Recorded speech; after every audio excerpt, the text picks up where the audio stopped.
Hello, this shall be my review video for The Flash Season 9, Episode 3, Rogues of War. This is the newest episode to air. It just aired last night, so this is going to be my review video for it. I will talk about spoilers, but I will warn you when they are coming. I will give you my general thoughts on the episode, and then I will get into spoilers, because there's a few key points that I want to talk about within this episode. But anyway, without further ado, shall we begin? Yep, so this episode is titled Rogues of War. It is coming off the last episode called Hear No Evil, and before we get into spoilers, I will just give you my general synopsis on this episode. I thought it was better than the last episode. Like I was saying, the last episode I wouldn't necessarily say is bad. It just felt like it should have belonged in like Season 4 or Season 5, something on that lines. It didn't really feel like a final season episode. It definitely kind of just felt like a filler. But I'm not saying filler is bad, because sometimes filler can be done excellently. Some of my favorite episodes from the Arrowverse are filler episodes from Arrow. So filler doesn't always mean bad. But pretty much what this episode is, that the rogues come together. We got Captain Boomerang, that new serial killer. I don't know her name. They barely introduced her. She was just all of a sudden there, part of the rogues. Red Death is still there, and one of the big twists I don't really want to get into. And then Barry decides to form his own crew, and we got Goldface part of it, the hotness part of it, and honestly, I found it just a lot of fun. Like, this episode, in my opinion, was definitely better than the last one, because it was just like, it was such a fun time seeing these characters work together, seeing these characters as just a messed up family that cannot get along whatsoever, and I enjoyed that. I thought it was good. Now, I gotta say, I don't think it's the best episode out of the entire series, but out of the 3 episodes that we've had so far, I would probably say it's the best one, because we had the first one, Wednesday Ever After, and then after that we had Hear No Evil, and now we have Rogues of War. But I gotta say, I really am enjoying this new version of Captain Boomerang, and at the very end, we do have an unmask of Red Death. If you don't know who it is, I won't get into it till we get into the spoiler talk, but I feel like everybody kind of knew who it was. But I would give this episode an 8 out of 10. It was honestly a lot of fun.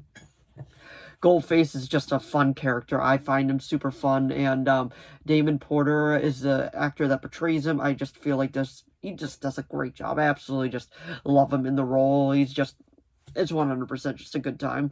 But anyway, that is my spoiler-free thoughts on it. We will get into spoilers in 5, 4, 3, 2, 1, 0. Let's get into spoilers. So the main thing I want to talk about is Chillblaine does agree to work with them at first, and then the big twist comes that he actually betrayed them and decided to go work for Red Death.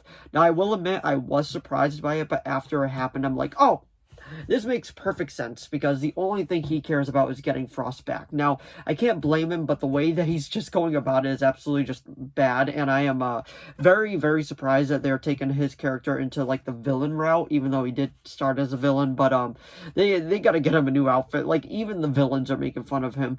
But Barry forms his crew, and then they don't really get along, and then, surprise, surprise, he ends up unmasking himself to them, because he's like, it's time for me to trust you. There's a few more scenes with Barry and Iris, which is fine. There's a little more awkward stuff between Chester and Allegra, which is what it is. I know a lot of people don't really care about that. I don't think it's bad. It's just not my main focus of the episode.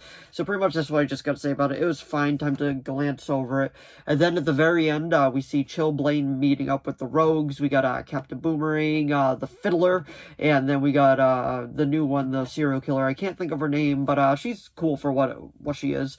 And Red Death comes out and is like, I will have my revenge. And he's like, hey, we don't even know who you are. Then we take off the mask, and it's a different version of Ryan Wilder. It is, who, if you don't know, is Batwoman. And it's just a more gritty version, a more evil version, one that did say the line, I am vengeance. And I can't even be mad that they used that line because I'm such a Batman geek at heart. I'm like, okay, this is cool. And they're tying into the Batwoman TV show, which I thought got done a lot better after season 1. Season 1 wasn't terrible in my opinion, but it definitely wasn't amazing. But season 2 upped the ante, and season 3 was really good. So I was sad to see it end.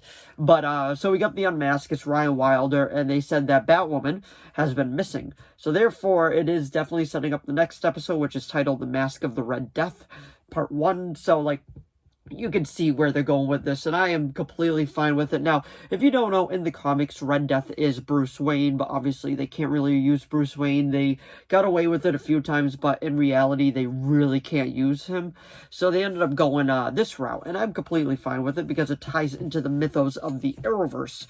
Now, when we see Red Death in the movies, I full on expect it to be Bruce Wayne, but because it's Ryan Wilder in this, I'm completely fine with that. Bruce is missing. He's been missing, and that's how they're going to keep it, and I'm fine with that, unless it's Gotham Knights, where Bruce, he did. That's just how they're going about it with that one, and I'm fine with that too, because I am just looking forward to seeing what they're going to be doing with this final season. And when they had that big, like, jailbreak scene, and they were fighting each other, I thought that was actually pretty cool. And like how they were all walking in slow motion, and the music was going, I'm like, okay, this is fun. And then the Fiddler and the Hotness end up kicking it off, just kicking it off. I thought that was fun because it is exactly like those two type of characters to just like all of a sudden just stop fighting and start talking, and then she's just like seeing the mosh pits. So I thought that was good. That was fun. And like I said, I thought this episode was better than Hear No Evil, but Hear No Evil did set up a few things, so I'm not crapping on that episode whatsoever. I just thought this one was the best one so far, and if I would rank it so far from my favorite to my least favorite, I would go with this one, Rogues of War, then I would probably go with Wednesday Ever After, and then I would go with Hear No Evil. But anyway, that was my review of The Flash Season 9, Episode 3, Rogues of War. So if you enjoyed this video, please give it a like and a subscribe so I know to keep making more of these. If you have any video requests, please leave them down in the comments below. I'll do my best to reply. As of now, I have a few video requests. They are being made. As long as it's within my capability of making, I will definitely make it. And let me know what you thought of this episode, Rogues of War, down in the comments below. Did you like it? Did you love it? Did you hate it? Let me know. And let me know how you would rank the 3 episodes that we got so far, and what you're looking forward to going into this the rest of the season. Because believe it or not, we only got 10 episodes left, which is actually crazy to think about, and then the show will be completely over. But I am looking forward to seeing what it's going to bring us, because I grew up with this show, so I want to see it end on a high note. But anyway, thanks for watching as always, and I'll see all of you in the next video. Bye!